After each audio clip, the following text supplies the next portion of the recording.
नमस्ते, मैं हूं आपके साथ पूजा सचदेवा और आज आपसे बात करूंगी आज की बड़ी खबर पर। और खबर यह है कि आज सुप्रीम कोर्ट में सुप्रीम सुनवाई हुई है वक्फ कानून से जुड़ी याचिकाओं पर। कल भी सुनवाई हुई थी। सीजेआई संजीव खन्ना की अध्यक्षता वाली बेंच ने केंद्र सरकार से 7 दिनों में इसका जवाब मांगा है और जवाब मांगा है वक्फ बाय यूजर के मुद्दे पर। केंद्र सरकार को 7 दिन के अंदर इस पर अपना जवाब दाखिल करना होगा और इस मामले पर अगली सुनवाई 5 मई को होगी। लेकिन मुस्लिम पक्षकार और वक्फ कानून के विरोध में याचिका डालने वाले याचिकाकर्ता इसे अपनी जीत मान रहे हैं। ऐसा क्यों? क्या कोर्ट ने कानून पर रोक लगा दी है? जवाब है नहीं। तो फिर मुस्लिम पक्षकार इसे अपनी जीत क्यों मान रहे हैं और क्या क्या आज कोर्ट में हुआ, सब डिटेल में मैं आपको बताऊंगी, तो एंड तक इस वीडियो के साथ जुड़े रहिएगा। वक्फ कानून पर सुप्रीम कोर्ट में सुनवाई शुरू हुई और सॉलिसिटर जनरल तुषार मेहता ने कहा कि कानून पर रोक लगाने का कोई आधार नहीं है। सीजेआई ने केंद्र से कहा कि हम बस चाहते हैं कि दूसरे पक्ष भी इससे प्रभावित ना हो, हम नहीं चाहते कि हालात बदले। तुषार मेहता ने कहा कि अगर आप वक्फ बाय यूजर को लेकर भी कुछ कहना चाहते हैं तो उसको लेकर हमारा पक्ष सुने। केंद्र सरकार ने सुप्रीम कोर्ट से अपना जवाब दाखिल करने के लिए 7 दिन मांगे हैं। तब तक वक्फ बोर्ड में कोई भी नियुक्ति नहीं होगी। सीजेआई ने यह भी क्लियर कर दिया कि तब तक रजिस्टर्ड वक्फ में भी कोई बदलाव नहीं होना चाहिए। सुनवाई की अगली तारीख तक वक्फ बाय यूजर को ना तो डीनोटिफाइड किया जाएगा और ना ही कलेक्टर को बदला जाएगा। देखिए, आप सबसे पहले तो ये समझ लीजिए कि वक्फ कानून पर सुप्रीम कोर्ट ने फिलहाल कोई रोक नहीं लगाई है। केंद्र को जवाब दाखिल करने के लिए 7 दिन की मोहलत दी है। इस दौरान वक्फ बाय यूजर में कोई बदलाव नहीं किया जाएगा और वक्फ बोर्ड में नई नियुक्तियों पर रोक रहेगी। लेकिन इसको लेकर देखिए जो बयान सामने आ रहे हैं आपको वो बताते हैं। कांग्रेस के नेता इमरान प्रतापगढ़ी, उन्होंने सुप्रीम कोर्ट को धन्यवाद कहा।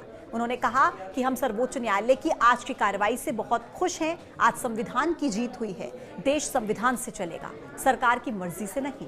आगे हम और बेहतर राहत की उम्मीद करते हैं। उन्होंने कहा कि अगले 1 हफ्ते तक सरकारी तौर पर वक्फ की जमीनों को नहीं लूटा जाएगा। ये बिल पूरी तरह से कॉन्स्टिट्यूशन के खिलाफ है। जो अमेंडमेंट लाए गए थे वो सिर्फ और सिर्फ वक्फ की ज़मीनों को हड़पने के लिए सरकार की एक कोशिश थी, एक साजिश थी। और मुझे खुशी है कि माननीय उच्चतम न्यायालय और माननीय मुख्य न्यायाधीश महोदय इस बात को समझ रहे हैं और जो उन्होंने पॉइंट्स रखे हैं उससे पता चलता है कि भविष्य में हमें और बेहतर रिलीफ मिलेगी। इनके बाद एआईएम से सांसद असदुद्दीन ओवैसी ने कहा कि वक्फ बाय यूजर पर सुप्रीम कोर्ट ने स्टे लगाया है और वक्फ बोर्ड की नियुक्ति पर स्टे लगाया है। हम पूरे कानून को ही असंवैधानिक मानते हैं। यह आर्टिकल 14, 15, 25 और 26 का उल्लंघन है। इस एक्ट के खिलाफ हमारी कानूनी लड़ाई जारी रहेगी। मैं joint working committee of parliament का मेंबर था। जितने अमेंडमेंट सरकार ने उसमें लाए थे हमने उसकी मुखालिफत की और हमने डाइसेंट रिपोर्ट दिया। पार्लियामेंट में भी मैंने उस पूरे बिल की मुखालिफत की।